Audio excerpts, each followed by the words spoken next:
What's going on, everyone? As many of you know, patch 3.14 brought many changes to older league content in Path of Exile, and one of the leagues to see some changes was the Incursion League. Because of this, and because Path of Exile is always getting new players that are unfamiliar with older leagues, I thought I'd make a video covering what Incursion is, how to do it, and what to look out for when encountering Incursion content. I'm going to first start with what Incursion is and how it works. But if you already know this and are looking for information like what rooms are most valuable, then check the timestamps in the video so you can skip ahead to the relevant information for you. The Incursion League brought Alva Vaal to Rayclast, an explorer in search of riches and relics inside the Temple of Ultimatum. Players will first encounter Alva in Act 7, where they will be prompted with a quest called No Time Like the Present, which requires the player to complete a temporal incursion for Alva in the Causeway.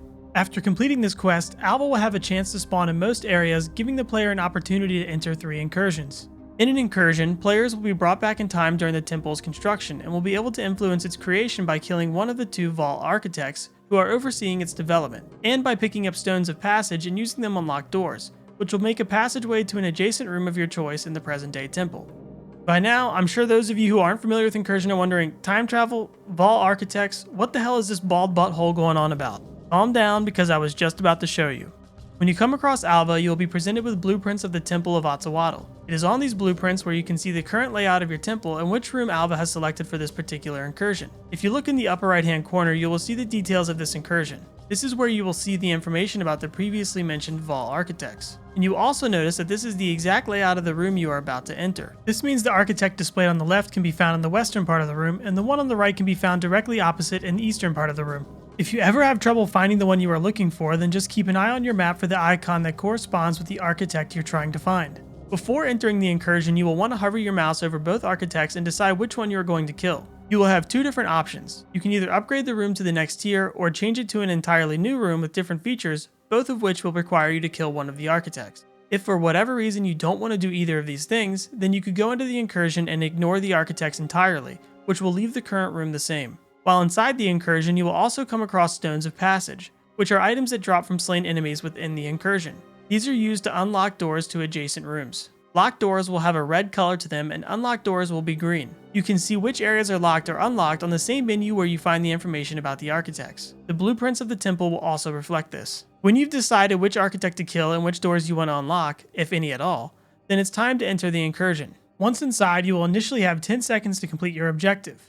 But don't worry, because you can extend the duration by killing monsters, which also increases the amount of loot you will receive at the end of the incursion. Quickly find your architect, kill them, and continue to clear out the rest of the room. If you find any stones of passage, be sure to use them on the locked doors that you want opened before the time is up. Once you've killed the architect, killed all the monsters, and opened all the doors that you can then leave the same way you came in and collect the loot from that incursion. Okay, so you understand how incursions work, but what now? What's the point of all this? Well, after you complete 12 incursions, you'll be able to travel to the Temple of Ultimatum with Alva and loot the rooms that you created. But this will be no cakewalk. Depending on the rooms you've added to the temple and what level the monsters are inside, a temple run can become quite treacherous. Also, if you've created a pathway to the apex of the temple, you will have the option of fighting the boss, the Vaal Omnitect, which can drop exclusive unique items and rare items with modifiers that can only be found within the temple. At this point, you're probably wondering, which room should I find and upgrade, and what if I don't want to run my temple? Don't worry, I've got you covered. If you don't want to run your temple, then you can turn it into a Chronicle of Ultimatum and sell it to other players. This can turn incursions into pretty valuable endeavors if you know what rooms to look out for, so let's talk about those now. This is of course subjective to a certain extent. If you're playing solo self-found, then many of the rooms could be important to you at any given moment throughout your character's journey. First, we have the Gem Cutter's Workshop. At tier 3, this room gives you a double gem corruption, which can turn a gem into a Vaal version and make it level 21 or give it 23 quality. This is the second most valuable room when trying to monetize your temple. The corruption chamber is the biggest reason why most people even bother with temples. Once the room reaches level 3, it will let the player double corrupt an item. It also puts a modifier on the entire temple that lowers player maximum resistances by 10, so be aware of that. The corruption you get from this chamber is different, in a good way, from your typical Vaal orb corruptions. There are essentially 4 different outcomes when corrupting an item with the Altar of Corruption. The corruption can change all the sockets on an item to white sockets, add 2 Vaal implicit mods, turn it into a rare Shaper or Elder item, or completely destroy the item. If you're trying to corrupt a sacrificial garb, then there is a potential 5th outcome, where the item is turned into a unique chest called the Shadow Stitch. This room will net you the most profit if you choose to sell your temple instead of running it. At tier 2, the Sacrificial Chamber allows you to sacrifice a unique item for another random unique of the same item class. This was buffed in patch 3.14. It used to be you could only do this when the room was at tier 3. Players usually use this room to try and obtain a headhunter, making it a valuable room to look out for. This room by itself actually doesn't sell for much, but could be useful for you to run and try your luck at obtaining a headhunter. When upgraded to tier 3, the Tempest generator room will add Tempests throughout the temple. Tempests are swirling AoEs that will appear on the ground, and if you are standing in them when they detonate, they apply their buffs to players and monsters within that area of effect. This room will apply either a Corrupting Tempest or a Refining Tempest to the whole temple instance. The Refining Tempest isn't very special, but the Corrupting Tempest makes all items dropped by monsters corrupted. This is a great way to farm corrupted 6 links for divines, but will most likely brick all the other items that drop. These 4 rooms are generally the ones you want to look out for, but there are plenty of other rooms that can be useful, such as the Court of Sealed Death, which gives you 6 strong boxes, the Hall of Legends, which guarantees a Legion general spawn, Wealth of the Vaal gives you currency items, and many more rooms. Creating a solid combination of one of the previously mentioned 4 rooms and some of the lesser ones can amount to a valuable temple run. Now, some utility rooms that are definitely important to know about are the Shrine of Empowerment and the Explosives room. At level 3, the Shrine of Empowerment will upgrade the rooms connected to it by 1 tier. It has no effect on rooms that are already level 3 though, and the Explosives room gives you explosive kegs that you can use to open locked passageways. You get more kegs in higher tier Explosives rooms. In patch 3.14, they added loot chests you can use the kegs on if you have extra kegs, but loot you receive from them is pretty lackluster. Also, be aware that the names of the rooms change with each tier, so be sure to check the list of rooms on the Path of Exile wiki page if you are unfamiliar with their names and what they do. Hopefully in the future, GGG makes it more obvious what you get when a room is upgraded all the way, so we can spend less time on other websites and more time playing the game.